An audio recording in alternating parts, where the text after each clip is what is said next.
Welcome to SwarmCast, the marketing hive for pest control pros from coast to coast. If you're tired of your competition bugging you and want to grow your business like a well-built colony, you're in the right place. Each episode, we'll break down the latest marketing trends, expert insights, and proven strategies to help you exterminate the competition and keep your phones buzzing. So strap in, pest bosses. It's time to swarm the market and take your business to the next level. This is SwarmCast.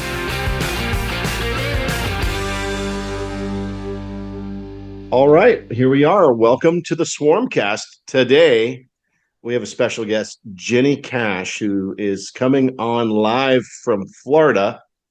She is the owner and operator of an Orkin franchise. Welcome to the show. Thank you. Very glad to be here.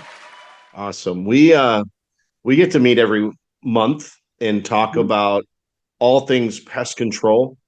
And tell us about the good month that you just had and how are things going in Florida right now for you? Florida is great. Termites are swarming, so we've had a good start to our year. We're up 15% over what we did last year. So that's great. That's awesome. I know that the first time I saw anything on social, it was that PCT article about you as a leader.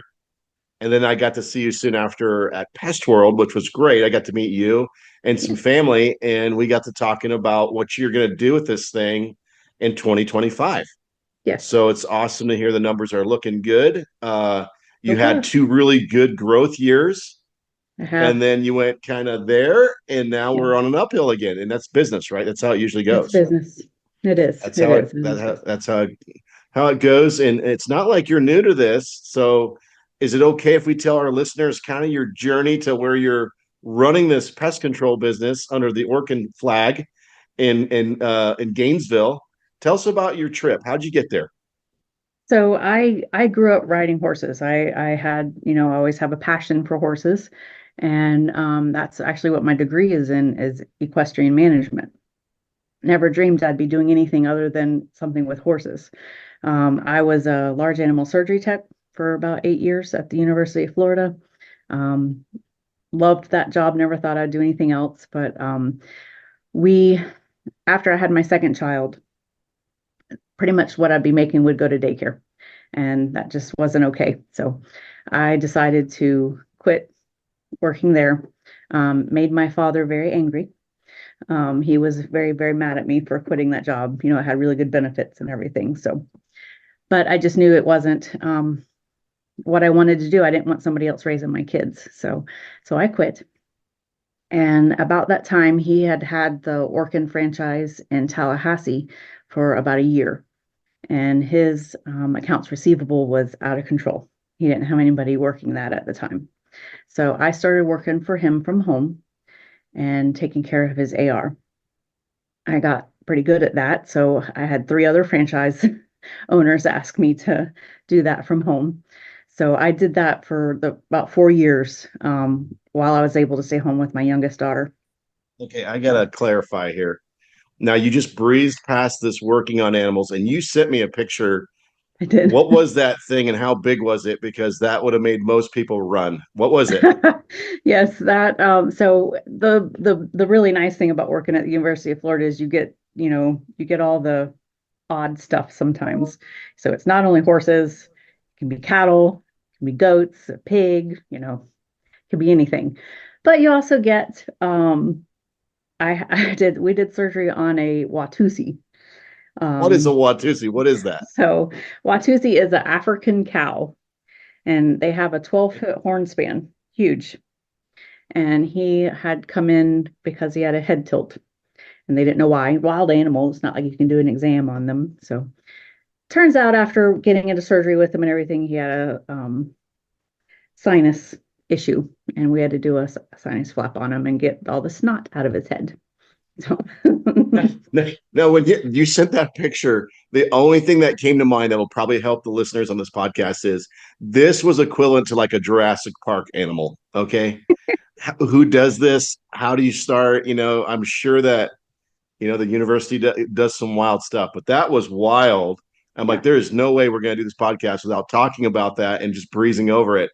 Pretty amazing journey. So you were working on these wonderfully huge animals, Mm-hmm. and then you go straight to AR, Yep, like I working on did. accounting. You did it for your kids, man. That's a I did beautiful it for my story. kids. Yes, You did it definitely for did it for them. my So family you're number one. managing, yeah, 100%. 3 other Orkin franchise owners, you're handling their AR. I So, did. wow. Okay. What does that look like? So I worked a lot during nap time. Made phone calls and sending emails, stuff like that during nap time. And then when my husband got home, I would have dinner ready, right away. We would do the whole family dinner thing, and then I would go in the room and make phone calls and work on all the AR in the evenings when he got home. So Wow. yeah. Wow. So you just worked around the family. You made it work. And that's what Yeah. that's what leaders do. They make it work. So good for you. You didn't I would say you didn't retire. No. And so you had multiple jobs and you had to take care of your kids. Yeah, we did. At what point did you traverse over from doing this AR and now, oh, hey, guess what? You're going to go into a leadership role and run this branch. Yeah. What's that look like? What happened? So the Gainesville franchise became available when my daughter was about 4, and my parents were running the Tallahassee branch at the time, and my dad um, asked me, he's like, "Do you want to do this? It's a good opportunity. Do you want to do this with me?" And that's how that went. So yeah, I jumped on it and never looked back. Awesome. Now, the piece that caught my eye, I'm just going to flip this around. There it is on PCT. Okay, she's all decked out in the Orkin apparel. You look like you're ready to go to war with bugs. It says, Cat. I love it how it reads. Cash, owner of the pest control franchise, branch 920, has made history being elected as the first female president of the Orkin Franchise Owners Association. How did this feel? It feels good. It feels good. It's an honor to be able to serve that, and it feels good. Well, I will tell you, it says it was a significant milestone, not only for her, but also for women in the pest control space. Yeah, and I've had a lot of women reach out and congratulate me. Yeah, I'm glad to represent them. Yeah, I think women are taking over the world. I really do. Well, I don't know about they should be, right? Because my coach is a lady, and she is awesome, and that's one of the reasons why I'm in Vistage. That's one of the peer groups that I'm in. And I went in there, and it was an all men group being chaired and run by a female leader, and she is everything awesome, and we're good friends. So when I saw and read this, I'm like, we are not going to run the Swarm Mastermind without some strong representation. Yes. And so we are honored to have you. Thank you. In that group, and we're looking forward to seeing you in April. But I at least had to highlight this article. PCT's after us, by the way. Again, I have to come up with a press release for our group, and I'm going to reference this article just so you know. Okay. I'm like, check out some. We're calling them the OGs, and I didn't know what OG meant.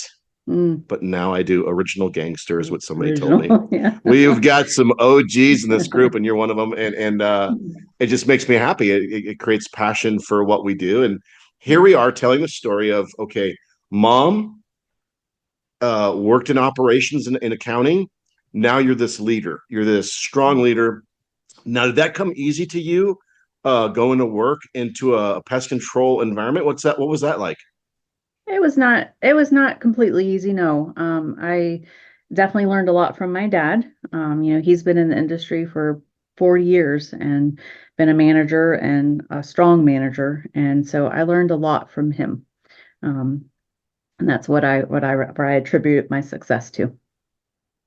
Well, when I sat down with your dad, I felt like he had laser beam eyes and he was shooting them through me at Pest Road. I'm like, this guy, he sees me, right? He sees my soul. And I really liked your dad. And I was happy to have Greg next to me, who's also in the mastermind. Greg has 28 years of pest control experience and ran a $130 million a year company. So I felt like, okay, if we're going to talk with authority in pest control, Greg, have at it, because this guy can see right through me. I've only been in the industry 5 years. Okay. Yeah. 5 years owning some pest control companies and a digital marketing agency. Mhm. Like, the last thing I want to come off as is somebody that is a sales guy, Right. because no one likes to be sold, but No. they love to buy. They love Yes. to buy.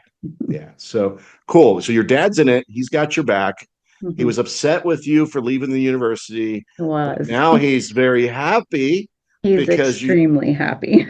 Why is he happy? Tell us why he's happy. Why is he happy about this? He's always supported me in anything that I wanted to do. And we never thought that we would get to work together.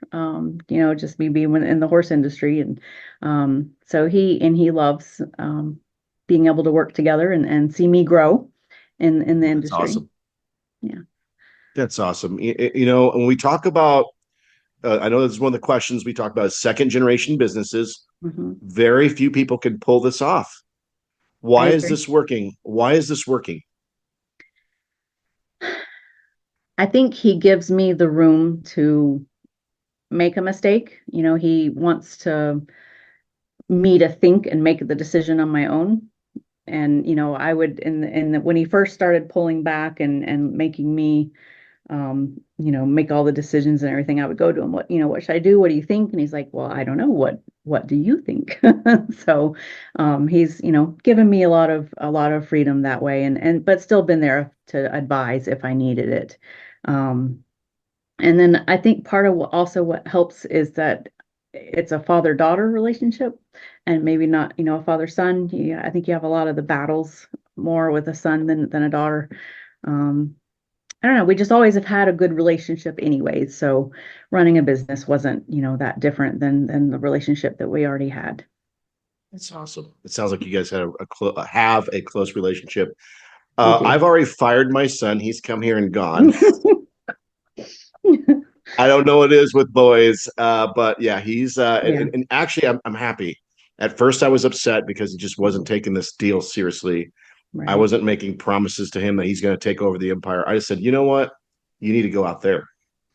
You need to go out there. And so you went out there. You went to the university, Mm-hmm. and you were working on water crazy animals. And now here you are running the empire. My daughter wants to come to work for me, Jenny. Any advice? Because she's 17 and she's like, Dad, I'm ready to come to work for you. What would be your advice? Guide her. Don't get angry when she makes a wrong decision, but guide her and be there for her when she needs you. Yeah.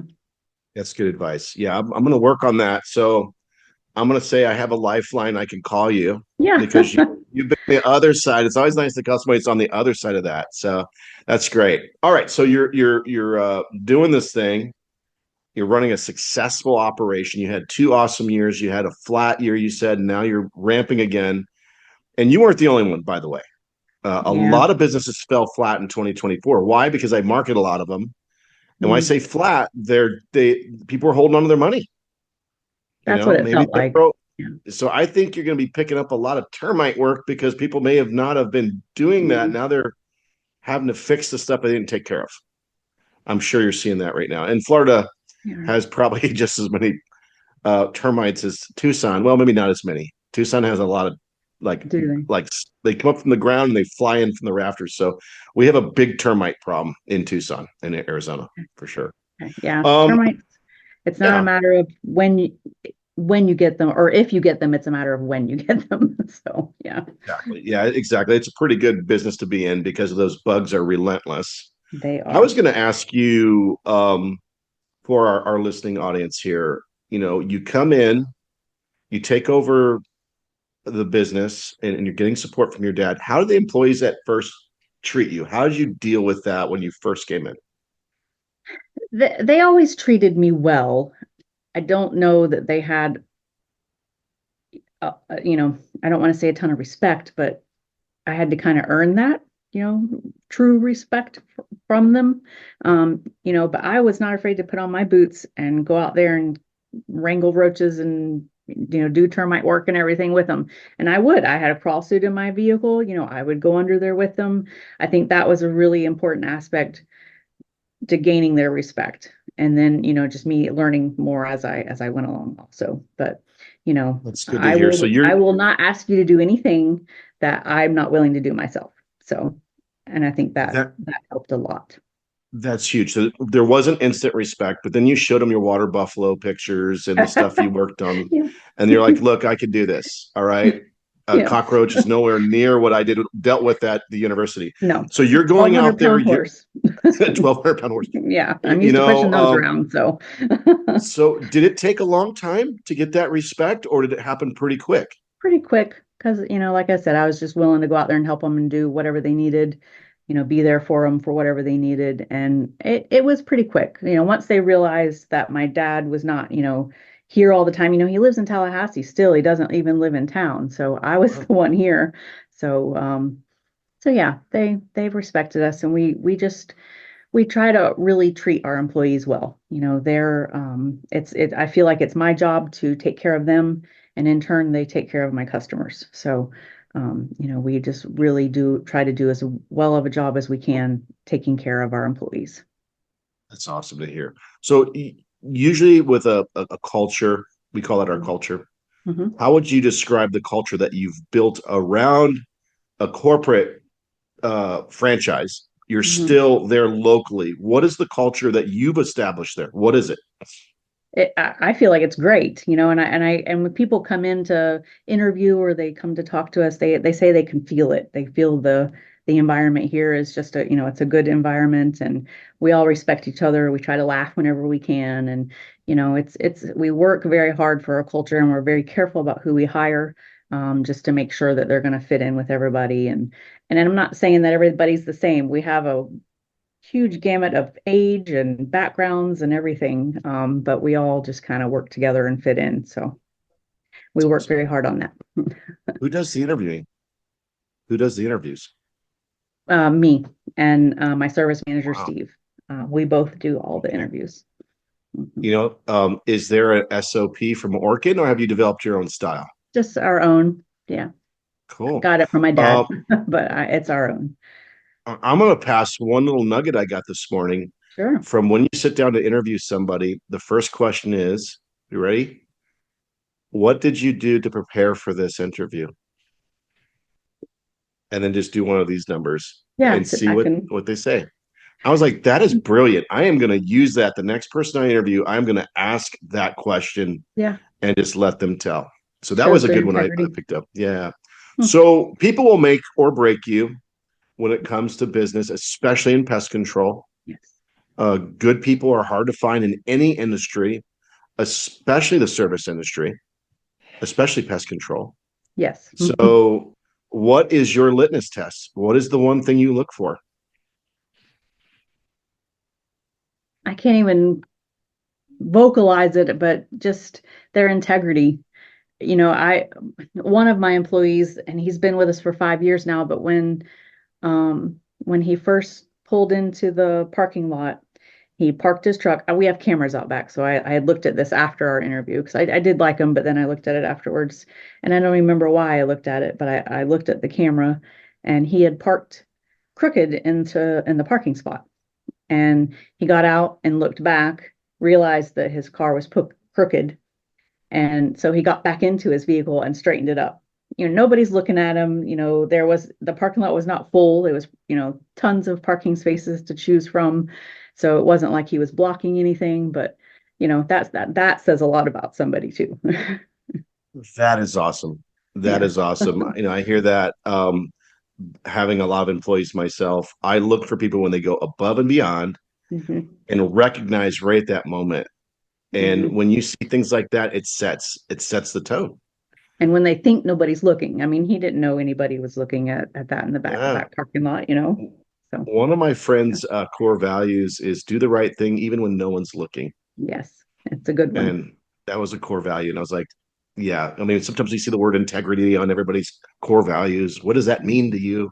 That's what it means. You're going to do the right thing even when no one's looking. Yes. And that's beautiful. Okay, so you're running this thing. You've got good employees. You're growing. What are you looking to do with this thing? Are you wanting? You told me, you were like, hey, we came into this franchise. And this is going to happen with a lot of franchise owners, whether you're in pest control or not. What could happen? What happened to you when you came in on this one? We grew. I mean, we I'm sorry, I didn't mean to make it a leading question. The thought was when you came in, you had to make it yours. Yes. And had to do some adjustments, is what you told me. What were the adjustments that you had to do?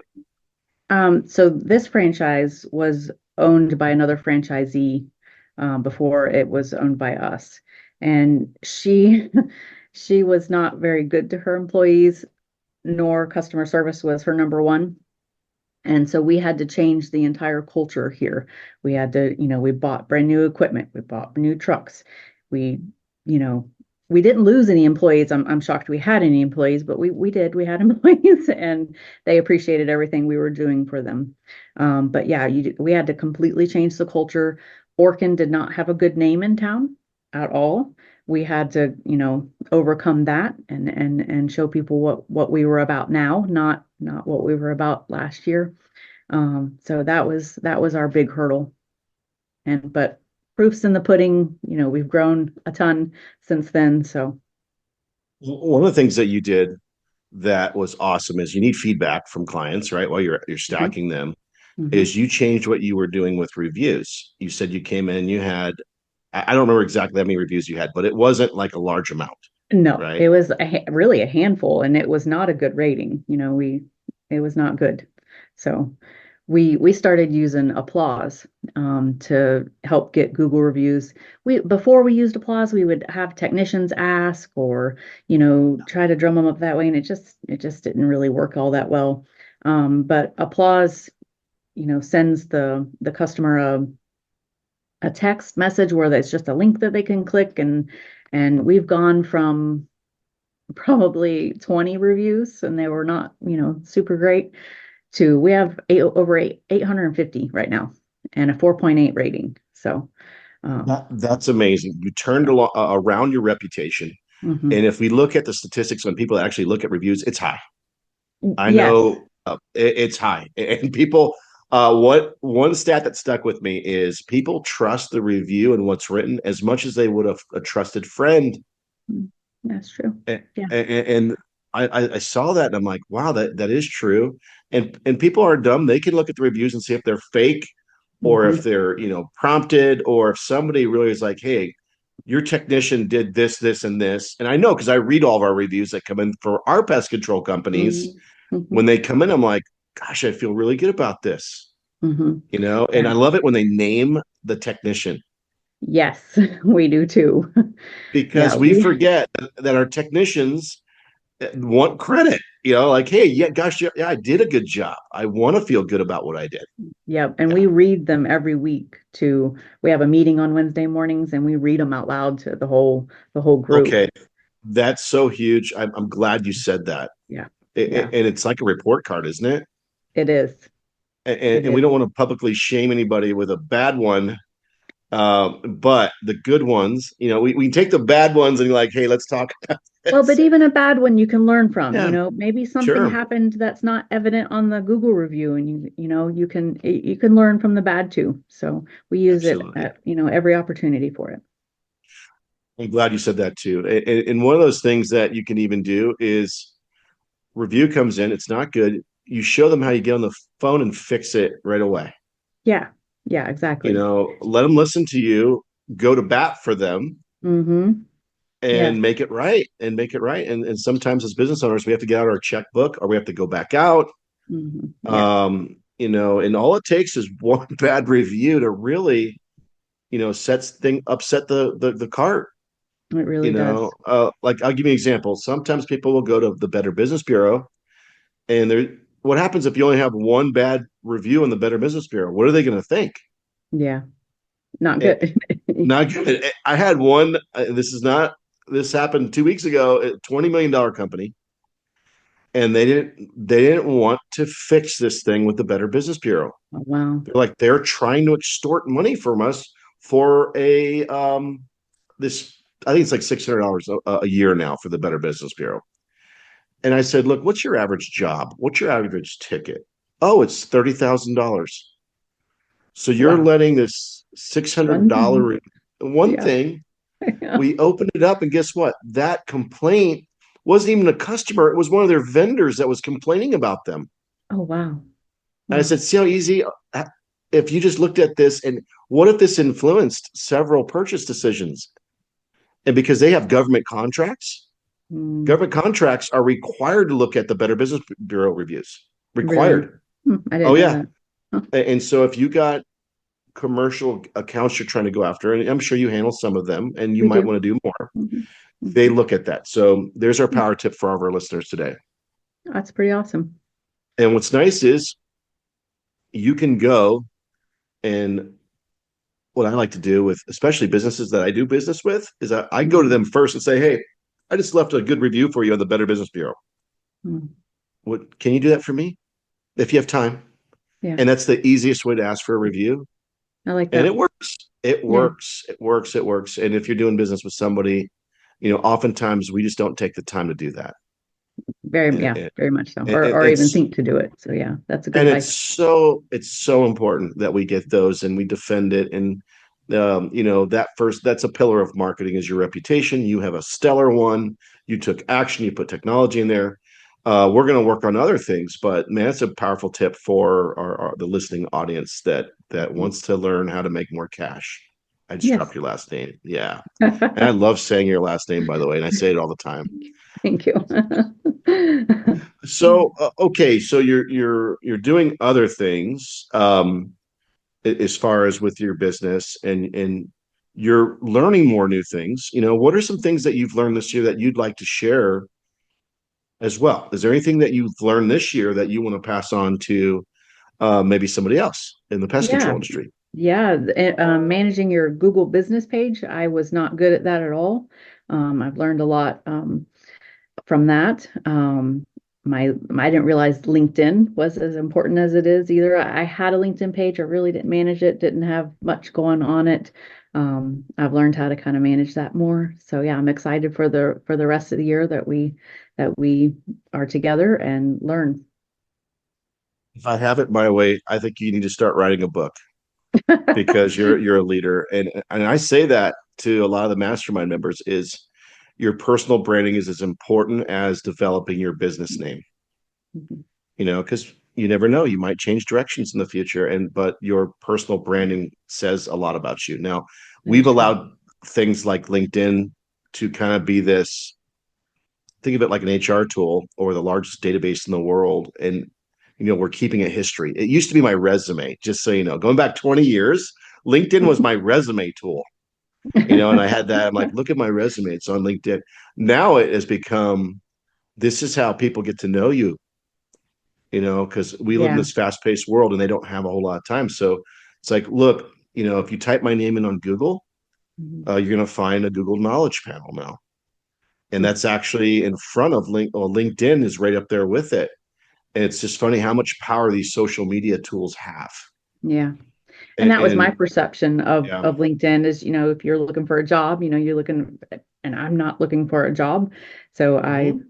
didn't think much about it, but yeah, you're right. It is how people get to know you now in the business world. Yeah. Awesome.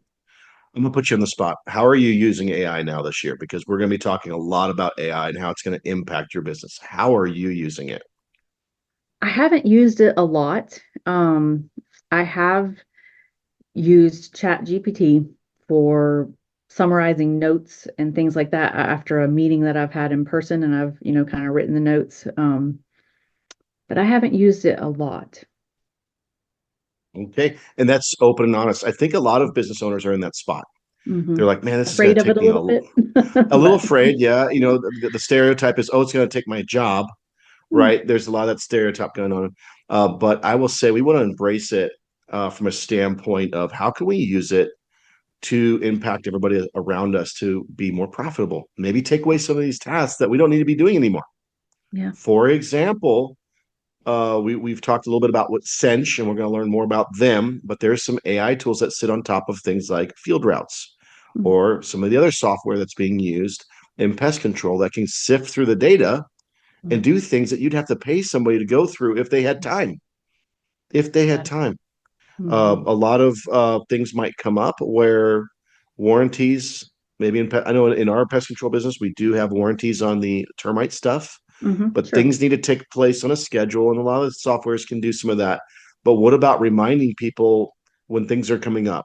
Or what if it was automatic, like, hey, bee season's coming up, without having to like do some heavy duty lifting through your database? It can go out there and on a time schedule be in sync with weather. There's a lot of things that can be automated. Then it's not so much AI, it's more like automation, Okay. because the biggest thing with AI is going to be, how do we automate to make us more efficient so that we can focus on what matters? And what matters is the relationships with people.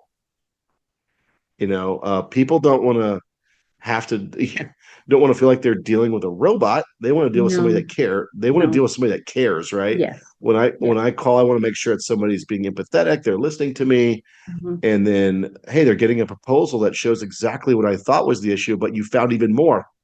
Mm. I remember my technicians, I'm like, where are your flashlights? You want them to be like crawling under stuff. You want them Yes. taking pictures where Looking the behind homeowner, things. yeah, the homeowner's not going to get on their knees, especially if they're Mm-mm. older. Nope. The guy comes out and he looks like he's got a tactical flashlight. He's been Yeah. they're posting social media things of them crawling under the catacombs of a trailer. I'm like, what? Are you crazy? That's pretty insane. People love that stuff. They They love it. do. They Yeah. love it. Anyway, I'm going on and on about AI, but there's a lot of applications for it. We've talked about a lot of different things. How about the entrepreneur in you? Uh, where are you going? I know you've been in pest control now for a while. You've learned a lot from your dad. A business will only grow as much as you grow. Yes. So, what personal growth are you doing that other pest control owners should also be looking to do? How do you grow what you're doing? I feel like the mastermind group that we're doing right now, as part of my growth for this year, um, you know, customer service and employee retention are my forte, but as far as different marketing strategies and things like that for us to grow, I'm at pretty much in the dark on that. So my growth for this year is doing the mastermind group. It's awesome, and obviously, I'm enjoying every bit of it. By the way, I hope you see that I love what I do, and You do. we have a peer group that I care about, and I love learning from them. Hmm. Like yesterday, I was on a podcast for Gabe.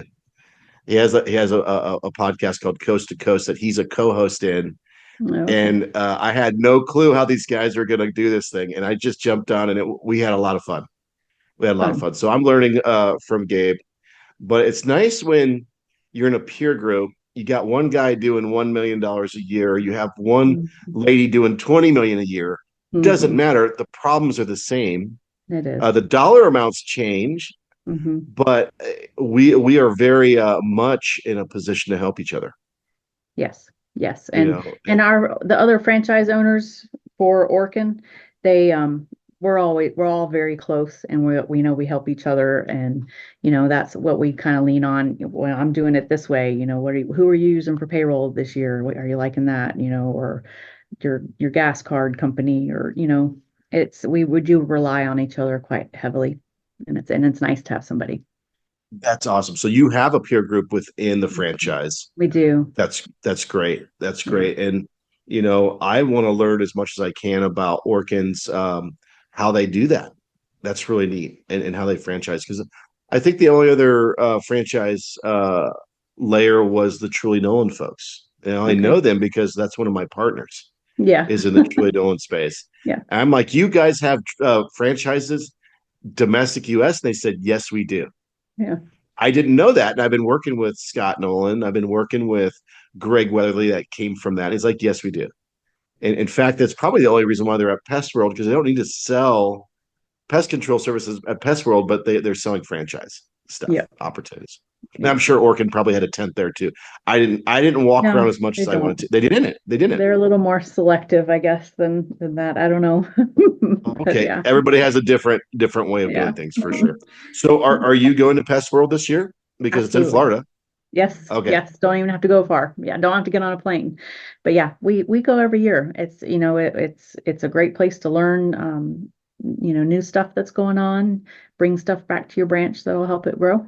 We always go. We got our booth, Mm. and I asked, hopefully I get to speak this year. Did Okay. you? I think you should be reaching out to speak too. If you were going to speak on something, what would you speak on? I don't know. I don't know. I don't I, know. yeah, you could do very well. I'd love to hear you speak.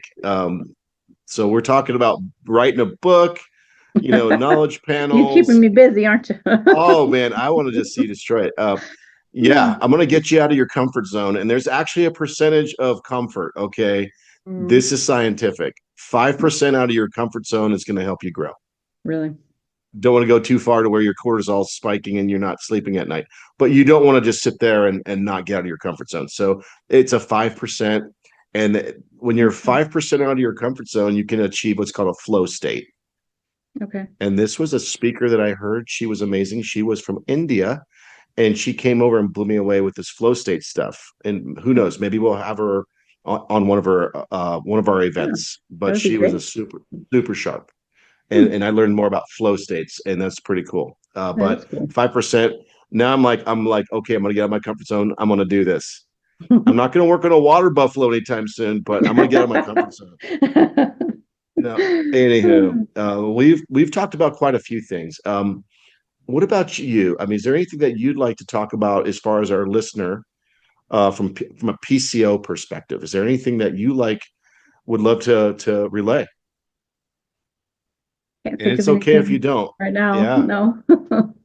you're doing a lot of things that maybe you don't give yourself credit for. You're doing the right things, and you're probably what I perceive from what I've learned about you, Jenny, is you're very consistent, I and am that's consistent. something. Yeah, that consistency. How did you learn that talent? I mean, as a talent, what did you do to stay consistent? It's just me. I think a lot of it's just my personality. Um, Riding horses, you do the same thing, try to be consistently with everything you do. And my dad's very consistent. So I think I just kind of grew up in that state. But you just have to stay organized. I feel horrible if I forget anything or somebody told me to do something and I didn't do it, or so I think it's just an integrity thing with me. I don't want to let anybody down, don't want to not Well, not do something. that that's a great topic on accountability. I think that that's Mhm. something that a lot of business owners have a hard time with. Yeah. Is this like a accountability thing?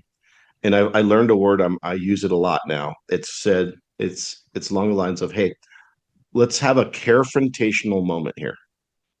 Carefrontational. Okay. Not going to be confrontational, but I'm going to be. Let's have a carefrontational moment here Okay, I think I follow because you.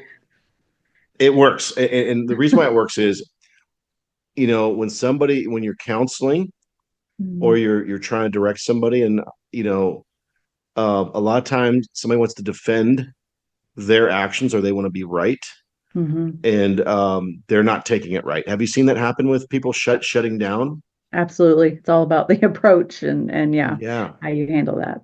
But yeah, like you said, if it's carefrontational instead of confrontational.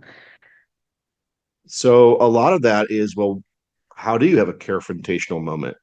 I actually say that word out loud. I'm like, hey, can I have a carefrontational moment? I care about where you're I like that. going, your career. Yeah. I've even said your journey. Mhm. As much as I'd like for them to stay on that journey with me, I know that their story is going to change, and that's okay. Mhm. How it's that servant leadership I know that you have, Mhm. but have the accountability factor. I perceive that you do that well. You must to have a good culture and to keep people around that they know you Yeah. care, Yeah. right? Yes. Yeah. Yeah. And I Is work there a hard way to let them know that I care. Mhm. that they see it? You're putting on your boots. You're going under you're going in there with them. They know that you got your back. Yes. Is there any books out there on trust that you like? I haven't really read any lately, no. Okay. If you know Okay. of any, Yeah, I'll just quote this one. It's what I'm reading called "Leaders Eat Last." leaders eat last. I'm going to write that down. Yeah, Simon Sinek. I'm sorry, I always say that his last name wrong. Brilliant. Mm. I'm reading this book on trust, and how leaders make mistakes and and it was along the lines of our conversation we were having. You were saying, hey, I don't expect trust. I had to earn it. And this is what I did to do that. You said, hey, I got my boots wet. Out there in the field, not afraid of doing hard work. And they saw that. It's along those lines. It's awesome. I think you'll really enjoy it. It talks about the emotional hormones that roll through your body and how to identify them. For example, when somebody's getting dopamine, they can be addicts of dopamine. We don't want to be like generating that kind of environment. We want to have more like this oxytocin, right? Where it's there's more of a loving element of trust. It goes into all this stuff and it makes all kinds of sense. The last type of stuff that you want in your environment is the stress hormone, cortisol. Yeah. That's detrimental for anybody. It is. You know, and it's a lot of the environment that you create around you, which you've created this beautiful environment. Who doesn't love horses? You know, you got your horses on the wall back there. I love horses, and it's neat that you come with that background. We actually have pets in our office. I'm not sure if that's against the franchise thing, but no, I bring my dog. I'm bringing. You have your dog? I'm gonna go get a bath, but yeah, I have a dog. I have a lab, the yellow lab.